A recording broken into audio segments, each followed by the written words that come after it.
এমন কোনো মানুষ নাই যার জীবনে দুঃখ নাই, কষ্ট নাই। সবার জীবনে দুঃখ কষ্ট আছে। গড়ির কাটাই ঠিক এই মিনিটে পৃথিবীর কোনো না কোনো জায়গায় কেউ এখন হয়তো আগুনের মধ্যে পড়ছে, কেউ হয়তো ক্যান্সারের সাথে যুদ্ধ করছে, কারো কাছে হয়তো এই মুহূর্তে ডাক্তার এসে বলছে তুমি আর মাত্র বাঁচবে 3 দিন। হয়তো কেউ এখন মৃত্যুর সাথে পাঞ্জা লড়ছে, কেউ বা হয়তো দুনিয়াতে মাত্র সন্তান জন্ম হয়েছে, মাটা মাত্র মারা গিয়েছে। আপনি একটু ঠান্ডা মাথায় দেখেন, আপনার চতুর্পাশে জানা অজানা প্রত্যেকটা মানুষ যার মুখে হাসি আসে, সেও কোনো না কোনো দুঃখে, কোনো না কোনো কষ্টে আছে। দুঃখ ছাড়া মানুষ হয় না, কষ্ট ছাড়া দুনিয়া হয় না, এটাই বাস্তবতা। আর এই চির বাস্তবতা, চির সত্য কথাটা যে যত দ্রুত মনের মধ্যে বসাই নিতে পারবে, সে তত দ্রুত সুখের সন্ধান পেতেই থাকবে। বলেন সুবহানাল্লাহ।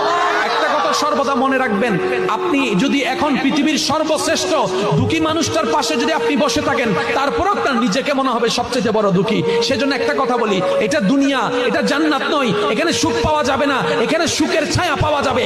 আসল সুখ তো জান্নাতে, আসল শান্তি তো জান্নাতে। মুমিনদের জন্য দুনিয়া হচ্ছে কারাগার, আর কারাগারে কখনো শান্তি পাওয়া যায় না। কারাগার থেকে মুক্তি